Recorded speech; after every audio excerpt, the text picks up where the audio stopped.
कल सपा सुप्रीमो और पूर्व मुख्यमंत्री अखिलेश यादव का जन्मदिन मनाया गया और ये जब जन्मदिन मनाया जा रहा था तो मैं समाजवादी पार्टी कार्यालय के सामने से गुजरा।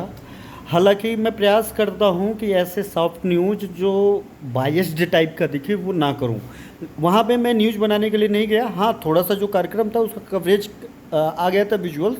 वो जो मीडियाकर्मी वो समझ पा रहे होंगे कि उसको बना करके मैंने कर दिया। एक चीज़ मैंने जो देखी वो मैं आपके साथ शेयर कर रहा हूँ कि उत्तर प्रदेश में मौजूदा वक्त में सबसे ताकतवर और सबसे बड़ा नेता इस समय जो मुख्यमंत्री होता है, अलबत्ता वही होता है तो योगी आदित्यनाथ हैं।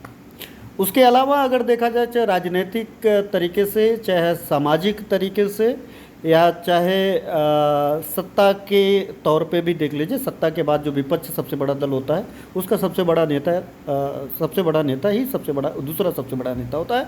तो इन सब सारे पूरे हैसियत के तौर पे अखिलेश यादव दूसरे सबसे बड़े नेता और देश के तीसरे सबसे बड़े नेता हैं पार्टी के तौर पर। दो लोकसभा चुनाव देख लीजिए, सबसे ज़्यादा बीजेपी सीट, दोबारा दूसरा सबसे ज़्यादा कांग्रेस की सीट, उसके बाद सबसे ज़्यादा अखिलेश यादव की समाजवादी पार्टी को सीट। अब जो मुद्दे की बात मैं बता रहा हूँ, कल जब माफ़ करिएगा, जब कल उनके जन्मदिन के वक्त में मैंने देखा कि उसके एक दिन पहले उनके जन्मदिन के पूर्व संध्या पे ब्लड डोनेशन की शुरुआत हुई। इतने लोगों ने वहाँ पे भीड़ लगा दी कि वो ब्लड कैंप वाले लोग कह रहे हैं कि 3 दिन निकाला जाए तो भी पूरा नहीं होगा, मतलब पता नहीं कब तक निकलेगा, ओवरलोड। इतने लोग आ गए थे सपा सुप्रीमो के पीछे उनके जन्मदिन पे ब्लड निकालने वाले लोग। भाई, निकालने में भी जो वक्त लगता है, जांच लगता है, बहुत सारी चीज़ें, इतने ज़्यादा लोग हो गए थे। दूसरी बात, कहीं पे कोई सैकड़ों साइकिल दान कर रहा है, कहीं पे कोई बिस्तर दान कर रहा है, कहीं पे कोई मिठाइयाँ दान कर रहा है, कपड़े दान कर रहा है, गाय बछड़ा दान कर रहा है। दुनिया भर की तस्वीरें अलग अलग प्रदेशों से दिखाई दी। पूरे स्कूल के पूरे बच्चियों के पवन पांडे जैसे जो पूर्व विधायक हैं अयोध्या के, उनको साइकिलें बांट दिया पूरा स्कूल। अब सोचिए ना कि छात्रवृत्ति में जब एक किसी बच्चे को 200 रुपया 300 रुपया पहले मिलता था 8-10 साल पहले, तो उनके घर पे रौनक दिखाई देती थी इन गरीब बच्चों को। उसके अलावा आप वो साइकिल छोड़ दीजिए, अब राजधानी आ जाइए। राजधानी में यहाँ पे भंडारा हो रहा है, फलाना हो रहा है, धमाका हो रहा है, तरह तरह स्टॉल लगे हैं। इसके इधर जाने मोटरसाइकिल बांटी जा रही है भाई, स्कूटी बांटी जा रही है प्रदेश कार्यालय के बाहर लकी ड्रा के जरिए।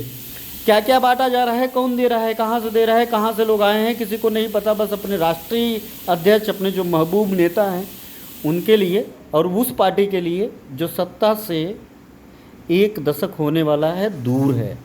हालांकि कई दशक तक वो सत्ता में रही है, लेकिन 1 दशक होने को है, महज 2 साल बचा है, उस सत्ता से दूर है। उस पार्टी के राष्ट्रीय अध्यक्ष के जन्मदिन के पीछे इतने लोग। उसके अलावा मेरे एक मित्र हैं, वो होटल व्यवसायी हैं, उनके साथ बैठ करके मैं चाय पी रहा था।